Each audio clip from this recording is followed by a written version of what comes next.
Hey everybody, welcome to yet another episode of What a Hell of a Way to Die. Gentlemen, So I'm doing great. It's weird cold weather in New York this weekend. Many of us are breaking out our winter clothes early just in time to, I'm sure, have to then turn around and have like a 90-degree day when it reverses itself. But yeah, it was like 55 degrees on Thursday morning, but climate change is not real. Just so you know, it's a lie. It's made up by the Chinese. alright, so first a little bit of house cleaning, or housekeeping. We're going to go ahead and do a touch of floating. Nate wrote about it for the website, but Nate, go ahead and give us an update on our American propaganda podcast we did. Oh, I'm excited. Yeah, so it was there was a local affiliate in Colorado Springs published a story on Thursday afternoon stating that they had actually gotten in touch with the authors of that Social Justice Weekly newsletter that we discussed on the previous show, and they had confessed that they had done this as a hoax to expose the hypocrisy of the left, as they put it, that they claimed that they were justified in doing so because people reached out to that email address and said, oh, I agree, I hate veterans. Also, people freaked out. So basically it was like a great big episode of South Park, which is bad and dumb, as we all know, because South Park basically is the show in which if you have opinions, you're an idiot, and the answer is always in the middle. And but here's the kicker. They also said, and this is said to the affiliate, so I don't know if there's going to be some expose down the road by a larger venue journalism thing, but they said they were both veterans, that there were two of them, and that they were both military veterans. It didn't say what branch of service, it didn't say if they were combat veterans, but they did claim to be veterans. And what shocked me about this was how little traction this got, how if you search for the original author, the original document, or the first stories breaking it, you get this bevy of hits on Google. If you search for this next post saying it was a hoax, literally the only one you get is that, NBC or whatever affiliate in Colorado Springs, and no other mention. So the sad part is, although it's wrong, although it was totally proven to be a hoax, one assumes that in the minds of most dipshits on the internet, the original thing is the truth. That's what they're going to remember, and no one's going to care about the correction or retraction. Yeah, and I'd also like to point out that I love that their justification for this is, well, people agree with us. Fucking people think that we didn't land on the moon. People think that the Earth is flat. Just because, you put something out on the internet and dipshits agreed with you doesn't suddenly make you not a dipshit. Your opinion and whatever you think, oh, well, people agree with this. Yeah, you got some Tumblr teens that replied to an email, but hey, guess what? Maybe all of those were me trying to troll you back. So how about that? It doesn't fucking matter because it was all stupid and unnecessary and really just shot everybody in the dick. Nobody comes away from this as a winner. And something I'd point out, too, is that if you go down the list, and I wrote about this in the piece that we should plug, we actually have a website and we can publish on it, so wrote a quick piece about that and published it on Friday once I got the news. But if you go down the list of where these stories appeared, what you find is like an itemized list of right-wing outrage outlets, whether or not they're veteran-oriented or just right-wing nutjob-oriented, gunfucker and flagfucker-oriented. Every single one of them reported on this, it seems. The Blaze did, IJR did, This Ain't Hell's forums, Patriot Moms shit, Popular Military, Breitbart, Fox. Basically every outlet you can think of that trades in the currency of angry white people online reported on this, and not a one of them has posted a retraction or correction. I was trolling some of the authors from Breitbart or IJR and whomever, but of course they're not going to, because why would they? Because the whole thing is, it's get clicks and page views and eyeballs on your content. Whether or not you do that in a really dishonest way that poisons relations between people in this country doesn't matter. What matters to you is how many, cost per clicks you're getting from your advertisers. That's really it. Yeah, and I would just like to say, though, if you are a person who comes into a classroom with your ranger bag and says "oorah" or "hooah" in the middle of class, you don't deserve to be in a 4-year class at all. You need to fuck off. Hey, we just lost... See, I don't know. Yeah, so I don't really... the thing is, everybody has their own weird transition, and I didn't recognize this, but, I've talked with a number of my soldiers, who got out of the military and then went to college. And I realized then how much of a benefit I had by having gone to college first, in the sense that I was also just a dipshit 19-year-old in college. I wasn't, a combat veteran. I wasn't a, guy who'd spent years in a much more tightly wound organization. And one of my soldiers told me this story that, he had this happen to him, that he showed up in class and he had no veteran orientation, no anything like that. He just showed up in class because it was his first day of class in Arizona, some state school. So he's a sergeant. He's an E5 when he gets out, and he's thinking to himself, okay, I'm in class. It's like back being in the Army. So starts up class. A guy next to him falls asleep. Like, it's the first day of class, and this kid sitting next to him falls asleep at his desk. So my soldier reaches out and like taps this kid on the shoulder. It's like, hey buddy, wake the fuck up, like he would do to a private. And this kid just looks at him with utter terror and just like storms out and never comes back. And my friend realized, he's like, wow, did I do the wrong thing? He's like, yeah, you kind of did, because you can't treat the Army and college the same way. But at the same time, like, you had only to read that article or that flyer and realize that it was trying to yank people's chains. Like, there are problems that veterans face. I have plenty of stories, where I've just watched my former soldiers rant on Facebook about how, like, they got kicked out of class for being assholes and they were proud of it. And it's like they were basically being that angry veteran in class. There are issues that guys face, soldiers face, veterans face, being, reintegrated. But what was in that flyer was just meant to be the kind of thing to make your racist uncle on Facebook mad. It had no substance. Fucking Marine Todd going down there and punching all the professors in the face for Jesus, because, and if you don't know the Marine Todd is my favorite fake thing that was invented by the right, where basically like this libtard professor stands on a box and says, if God is real, he'll come and knock me off of this box. And Marine Todd, who was in the Marines, goes down and he punches the professor in the face and said, God was busy protecting our troops overseas, so he sent me. And everybody cheers because Marine Todd, punched the libtard in the face. And this is and he went flying like it was something out of an anime, like Fist of the North Star. The professor didn't just fall over; he literally went flying across the room into the stratosphere. Yeah, Marine Todd just erupted and Marine Todd went Super Saiyan, and he in this like fucking Aesop's fable of the right wing, fucking knocks this guy through a chalkboard or something, and like, it's painfully fake, but like is constantly retweeted. But Marine Todd definitely deserves to be in a four-year play. He needs to go to Berkeley for free to punch every liberal professor in the face. Well, and that's the thing that's so amazing about it too, is that I can't believe that anybody would do this intentionally in order to. I mean, I don't know if it was like some Breitbart turd shit. I don't know if it was that these guys are claiming to be veterans because they somehow think that that's going to, what's the right word here? That's going to somehow inoculate them against criticism. But the whole thing it's so disingenuous. And what shocked me was there are a number of people whose opinions I respect on, the war and the news, who looked at this and were like, wow, this is once again evidence of the civil military divide. Like, wow, the left is just so disconnected from the realities of the world. How can the left be so hung up on identity politics? Wow, they really missed the mark. And it's like, it's a fucking fake letter, dude. Like, are you for real? Yeah, and that would go much deeper into another conversation about why the centrist Democrats are quick to label anti-fascists as the actual fascists. You can check on mine and Nate's timeline to see us consistently dunking on Eli Lake for having ridiculous claims of how he's the real Antifa because he wrote that Iraq deserves to get blown up and that Iraqis deserve to die, and somehow that makes him a troop.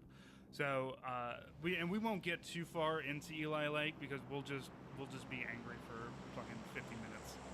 I have to ask though, Adrian, since you are the dad of the group here, maybe you were a little bit more aware of what was going on in the news when the Iraq War was getting sold, because I was in high school. I mean, I was a senior in high school, and I really didn't pay attention to the news at all.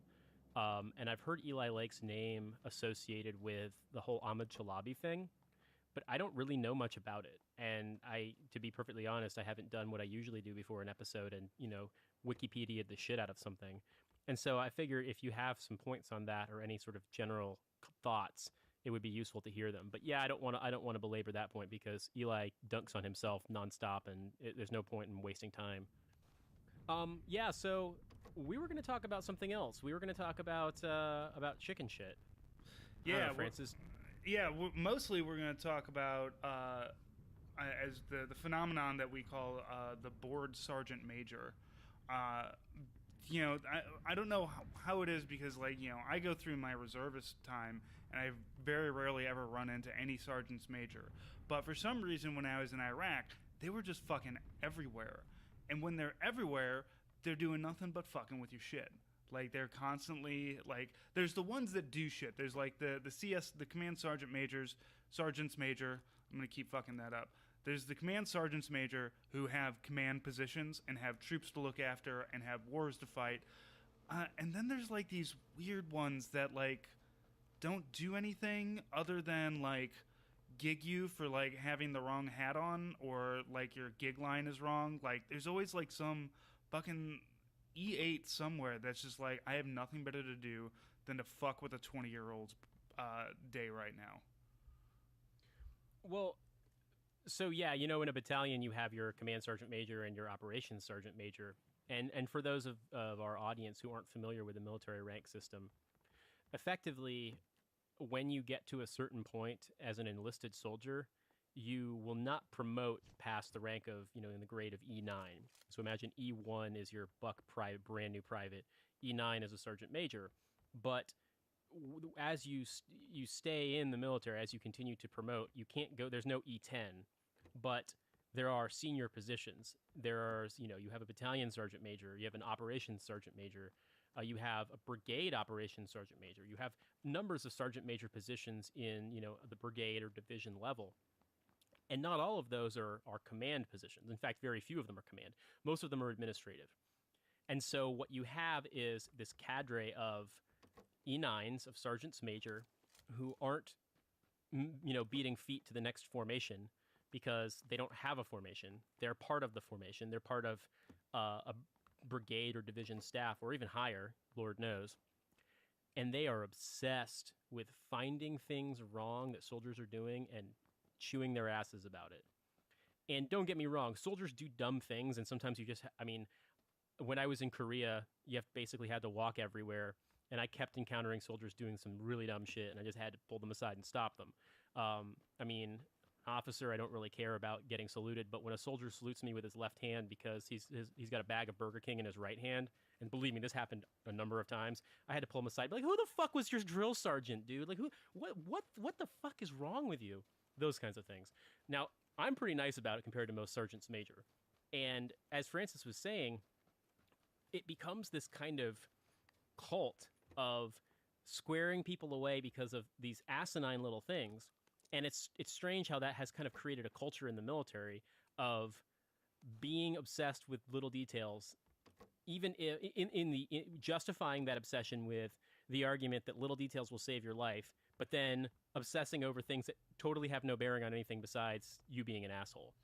Yeah, my favorite was when I was in Iraq, going to the chow hall, and it was light out. It was still light, and we passed by a sergeant major who said, "Hey, where are your guys' reflective belts?" Me and my battle buddy.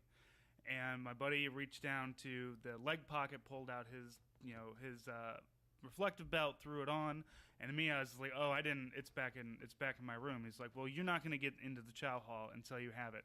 Now, it's still light out, but he's gigging me this because he says, "By the time I'm done eating, it will be dark out." And I'm just like, seriously, I'm just like, five chews that way. And he's like, "Yeah, so you should be able to go get it pretty easy." And then you get into the chow hall, and you've got another sergeant major who's in there.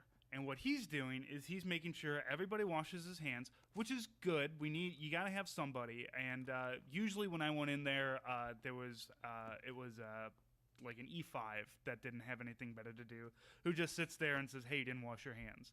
Now, granted, you really, you could just tell him to fuck off and go do whatever you wanted. But like, oh yeah, I'm in Iraq. Shit's dirty here. I should wash my hands before I start cramming food in my mouth. But when you have a sergeant major there who's not only doing that, but also making sure that you're not too sweaty. Not too sweaty in Iraq is a really fucking hard thing to gauge. But yeah, they're just like, no, we don't want you to come in here all gross and sitting down. And it's like, I don't know if you noticed, Sergeant Major, but it is 125 degrees outside. No, you're too sweaty. You need to go change, or you need to get your... thankfully, the nice ones would let you get your shit to go. Get a little styrofoam container and take that back. The other ones would literally make you go change your top. It was fucking incredible.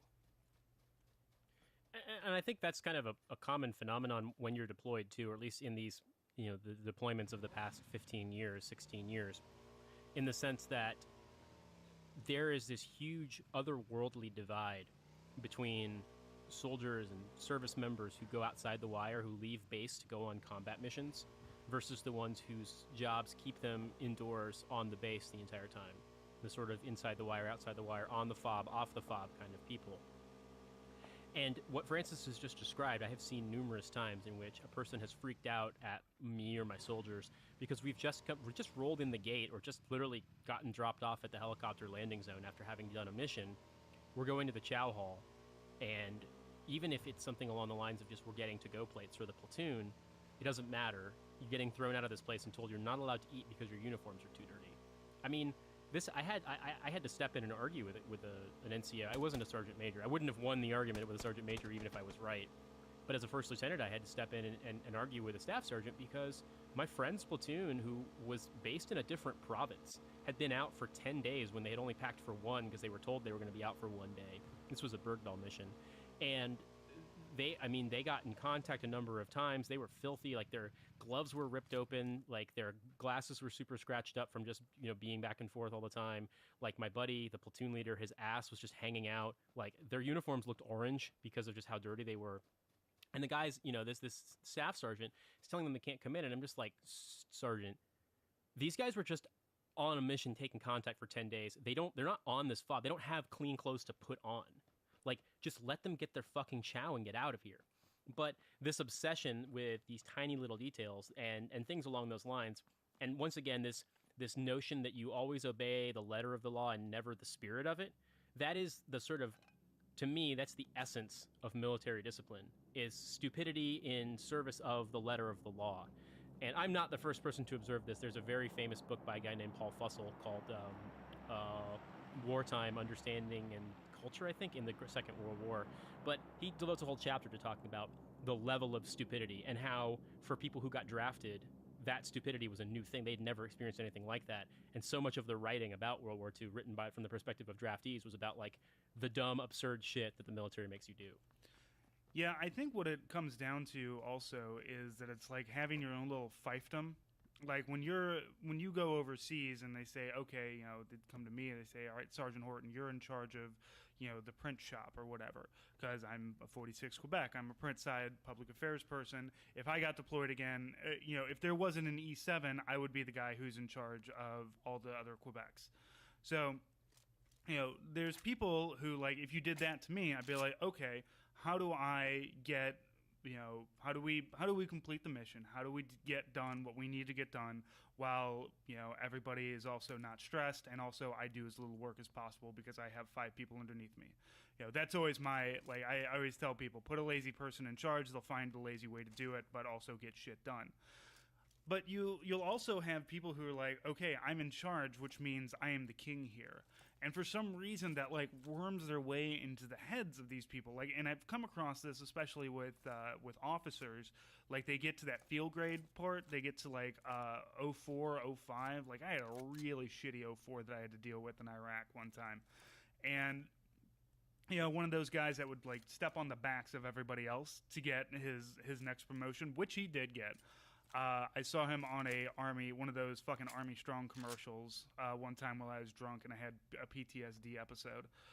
Uh, but it's they get in charge and they're like, okay, I'm in charge of all these people, and rather than say how do we do this for the big picture, it's how do I do this for me, and you're going to run into that from the junior enlisted when you put an E4 in charge, and I'm not saying all of them, but you will see it happen with E4s in charge of E3s, E2s, and E1s. You'll see it happen with like I'm sure Nate, you've seen especially shitty first and second lieutenants who get put in charge of stuff, and they're just like, all right, I'm the swinging dick here.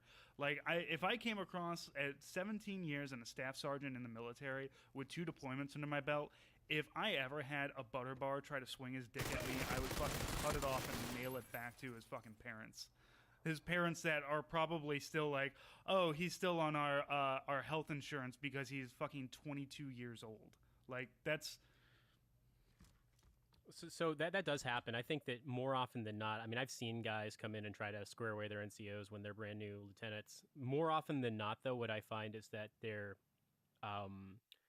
lieutenants are often, they want to be friends with their soldiers, and so they wind up getting walked on by their NCOs.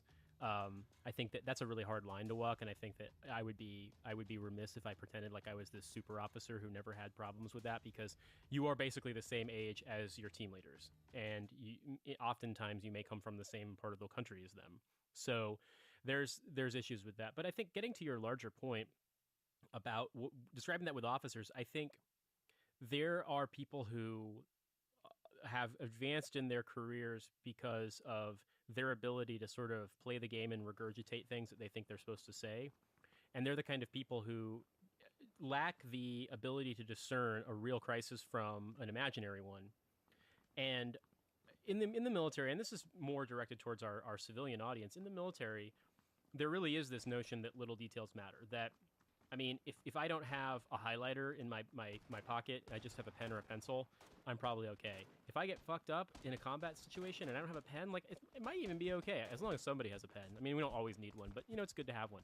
Now, if I have 50 cals and 50 caliber machine guns and I don't have a headspace and timing gauge at all, and we're out on a combat mission, that could be really bad, because you basically can't do a barrel change without a headspace and timing gauge. This is a thing that you got to realize the 50 caliber machine gun, which we still use, it's a holdover from around the World War II era. It's a very old piece of equipment.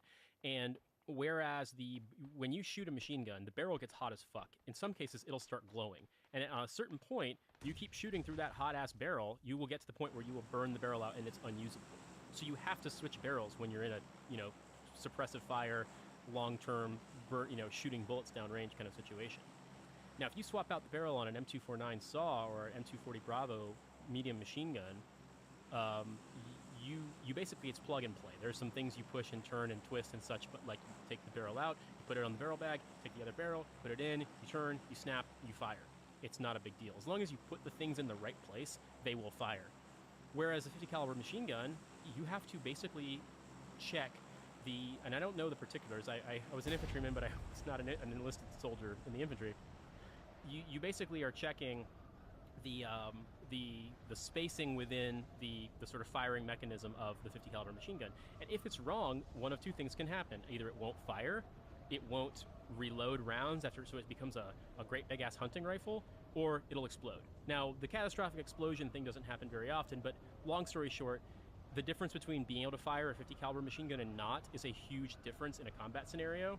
And so, like, for example, that's a detail that matters. You've got to have one. Have a headspace and timing gauge. Have multiple ones. You need those things. You need to have encryption on your radio. You have to make sure you check your encryption on your radio. Otherwise, you're getting overrun, by marauding gangs of guys on motorcycles, which I haven't seen with my eyes, but I know of situations where it's happened.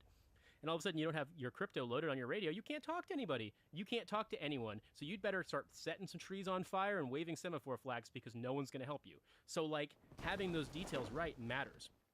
But the chicken shit mentality in the military, unfortunately, is to treat literally every situation, every waking, breathing moment of your life as though the things that are happening in that moment have the same importance as your ability to shoot, to move, and to communicate.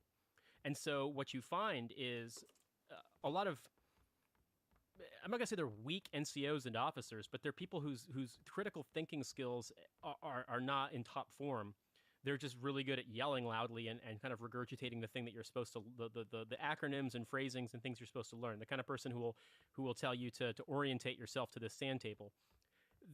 Those are the kinds of people who, unfortunately, are going to get in your shit and tell you that you're the reason why soldiers get killed downrange because, God forbid, I don't know, you wore a black PT cap to do PT in the morning versus a gray one.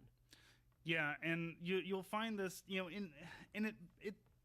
it's different between garrison and on the war. When you're on the front or when you're outside of the wire. Even if you're garrison. When I say garrison, I even mean Kandahar or Bagram or Biop, which are all like, yes, they are in war zones, but they are very garrison. I mean, I was in Bagram.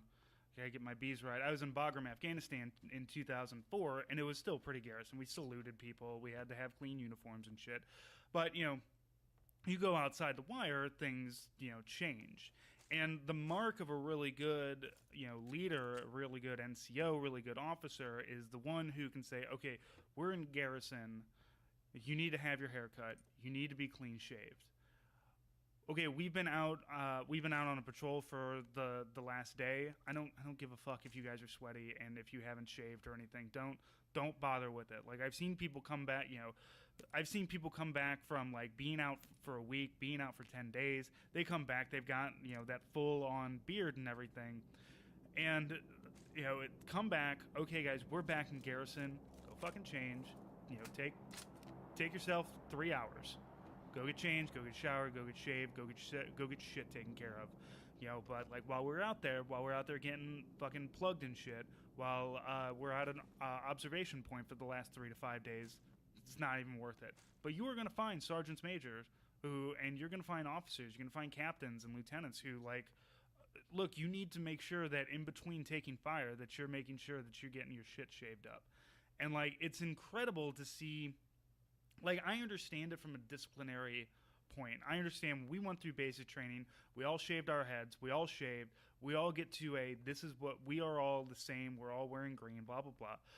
It's that break you down to build you back up. Because, you want some kind of individualism inside of the military, but you don't want everybody to be a fucking maverick or anything like that. You have to be able to give and take orders, basically. So you don't want anybody going completely outside of the mold, but also at the same time, you have to make sure that you're not fucking your soldiers over by, just basically fucking their morale over. Like, if I'm already getting shot at, don't fucking come at me, tell me I need to shave behind a water buffalo. That's insane. Well, something I'd point out, too, is that people seem to think that based on a kind of popular culture notion about hardness and hard training and how when men were hard, etc., talking about the brown boot army and full metal jacket style Marine Corps and things like that, is this notion that level of fixation and stupidity is going to make people into better soldiers or better, that'll somehow improve unit cohesion. And what I think is, I see the argument that you have to be strict about training, but when you're not in training, when you're in an actual combat scenario, that kind of strictness and insanity, when it defies common sense, it doesn't create unit cohesion. It doesn't improve morale. It doesn't make you a better soldier. It just makes people sad. Yep. It makes them sad. It makes them not want to be soldiers. It makes them hate their lives and hate their jobs. And to me, that's a bigger risk when you're in a long-term combat scenario than the risks that most of these stupid corrections might create for you. I'm going to give one thing, Francis. When I was in Ranger School, we were cleaning weapons, and the firing pin retention pin from my M4 was not got in my hat when I was done cleaning. Big old fuck up. Now, it's a firing. Now, if I'd lost the firing pin, that's a huge problem. Because if I understand correctly, and I am not a gun fucker, so you got to help me, Francis.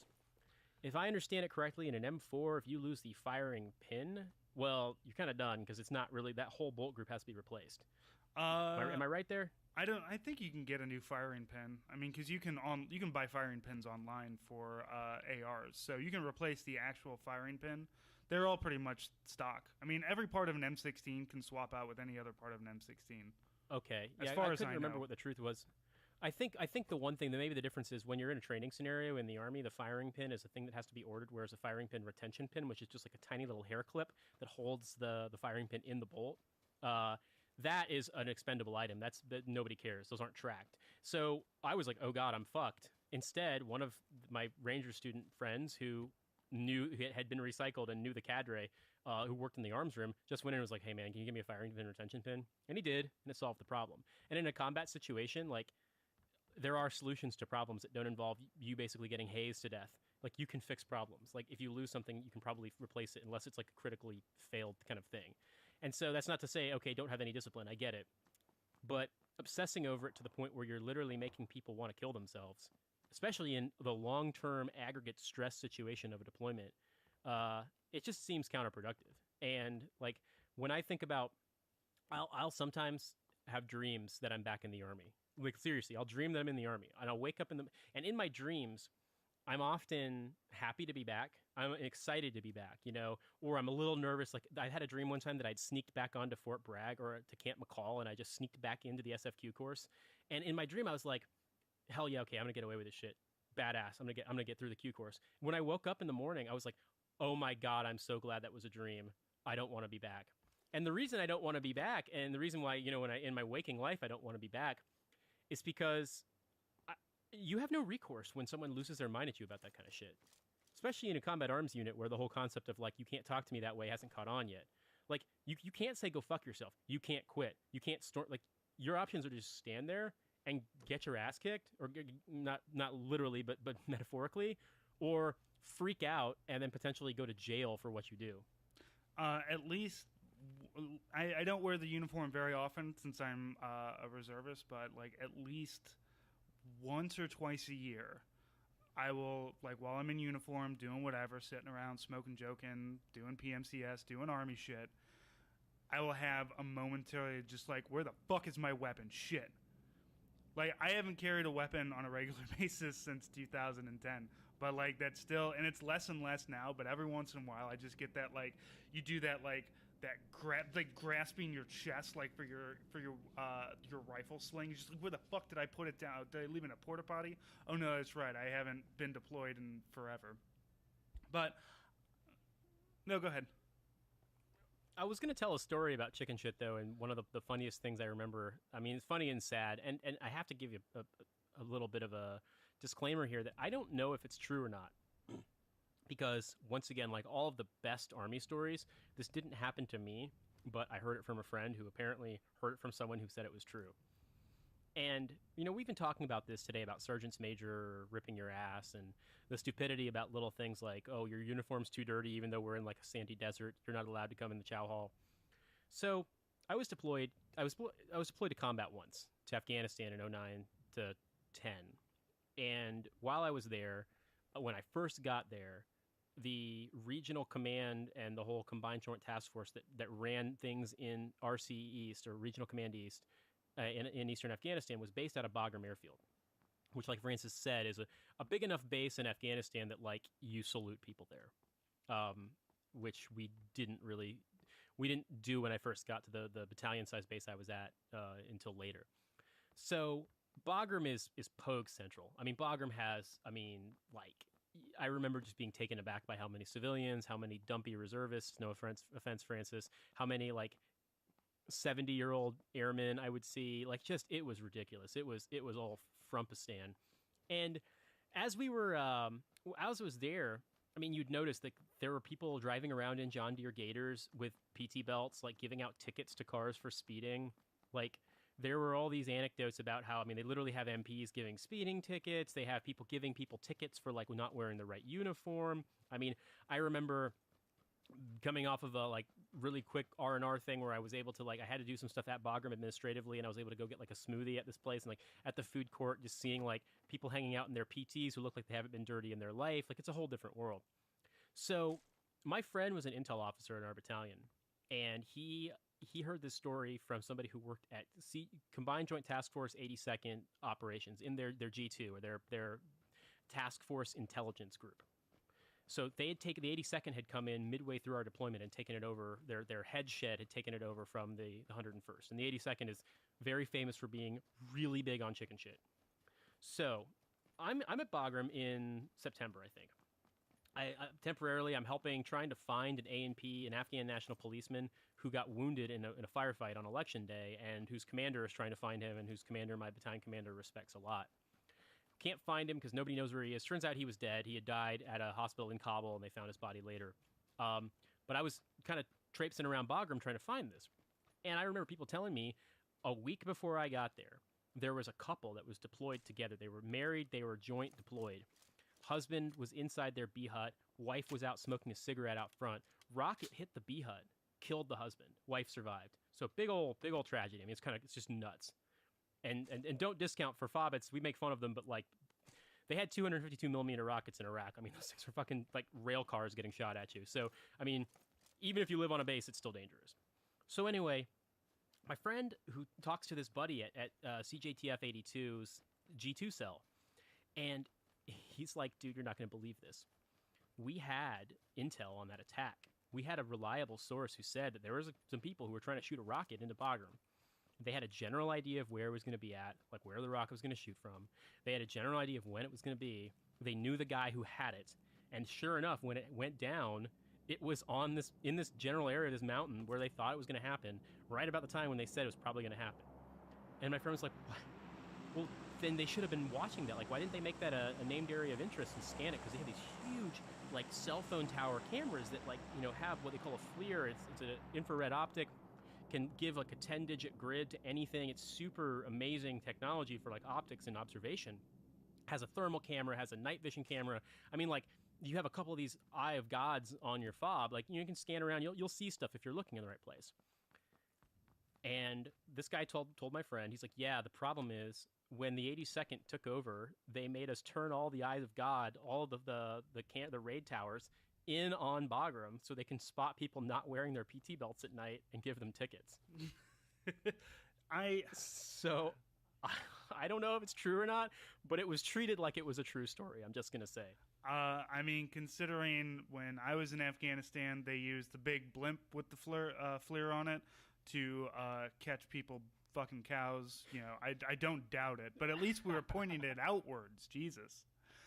So, did you ever have to go run down the blimp when the blimp got unrigged and like sailed away and then crashed? No, that was not my fucking job to fucking chase after that bullshit. There are people who have so many stories about how the blimp with the eye in the sky got unrigged and like crashed somewhere, and their job was to go find this runaway blimp. Like, this did happen in the war. Yeah.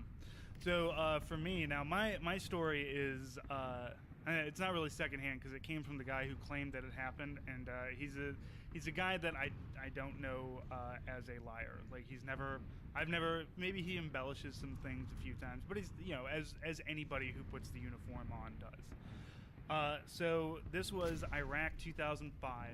My unit went to Iraq. I didn't go because I had just gotten back from Afghanistan, and they were going within.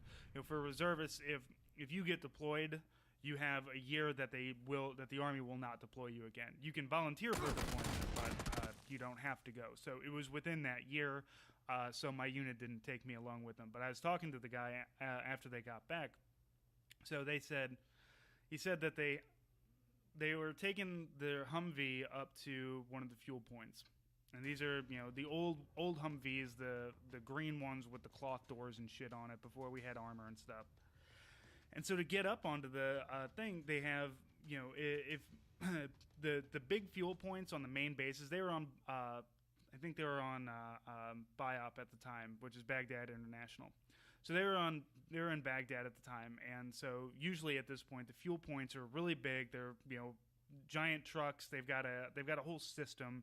Like the fuelers, like I make fun of fuelers a lot because it just seems like you need to go to school to fucking pump gas. But like when you see a fuel point like really done well, you're like, oh, okay, I get it. And they have to, it's not you can't just roll up there and get some gas. Like there's a lot of procedure that goes behind it. But a really well put together fuel point is kind of a thing of beauty.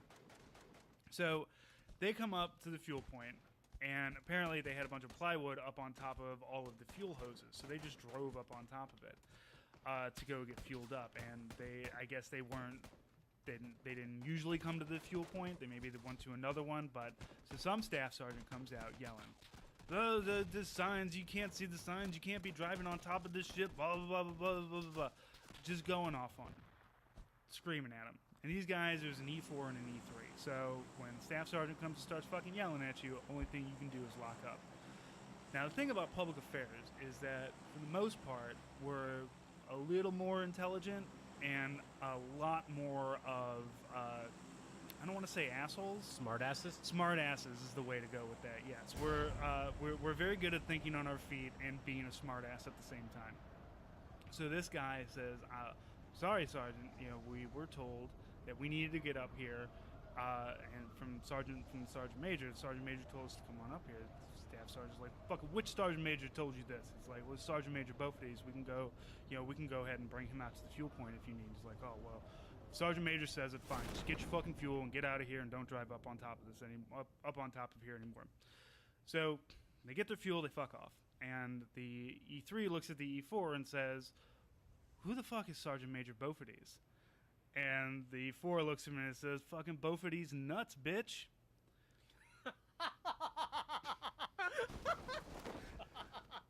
Wow, I didn't even see that one coming. Yeah, and I was just like fucking in awe of this kid. I was like, you fucking pulled a Bofades nuts joke on a staff sergeant and like made it into a sergeant major. He's like, come on, man, think of all the fucking fucked up last names that you hear while you're in Iraq and Afghanistan, because everybody's from everywhere. Like Sergeant Major Bofades, yeah, he's a Virgin Islander. I don't know. That's amazing. Yeah, nobody's gonna make it like, oh, I'll go wake up the sergeant major right now if you want him to come out and yell at you, staff sergeant. Oh no, get your gas and get on out here. I don't want to piss off Sergeant Major Bofades. That is true too. You encounter some really fucked up names. I remember I actually was a summary court martial officer for a kid who did some dumb crimes in Korea, and one of the witness statements in his case, the guy who wrote it, his last name was Meatyard. I was just like, bro, did they really do that to you at Ellis Island, that they just decided to translate your name that way? I mean, come on. They could have just left it in the original, like, Estonian or whatever the hell. But yeah, his last name was Meatyard. All right, so in the course of this, Adrian's potato battery running his router finally dropped off, and we lost him completely. So he will be hopefully back in the United States soon and taking care of that. But I think that's a good place to leave it off for today. Keeping it a little everybody, bit if you're light listening, today. If you're listening, everyone, just bear in mind that you can follow me at In These Deserts. You can follow Francis at Army Sprang, and you can follow Adrian on Instagram at presumptuous_nominee. We have a Patreon running. We're still trying to tick forward in progress to the point where if we can make $5,000 a month, we're going to have a live show in New York. And a couple of other things, too. So we have a website called, it's Hell of a Way to Die, isn't it? Hellofawaytodie.com, Francis? Yep.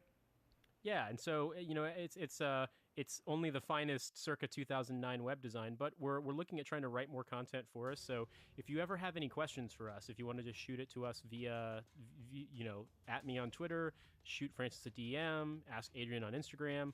But what we can do is answer those questions both in written form and also on the show. So we are here to serve you, to provide you with all the information you request about leftism, the military, and general fuckery whilst wearing a uniform. So you tell me what you want to hear, and I'll let you know. Yeah, I really want to do a mailbag episode. And I know we promised to do an Afghanistan episode too, and then we never followed through with that. So I think at this point we're becoming slightly less angry online. So maybe we can, rather than be mad about politics, we can, actually have a episode dedicated to some actual shit.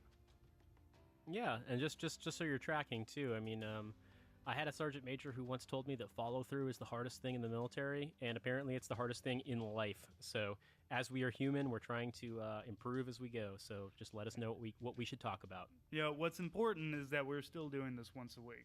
I'm very proud of us for that, and that's probably a lot because we do make a little bit of money off of this. So everybody is motivated to get, every Sunday, get up on it. Let's do this recording. Hey, man. At some point, it's going to be paying off Francis's mortgage, so that's just what we got to do. Whew. Somebody needs to pay that shit off. Okay, thank you all, and we will talk to you next week.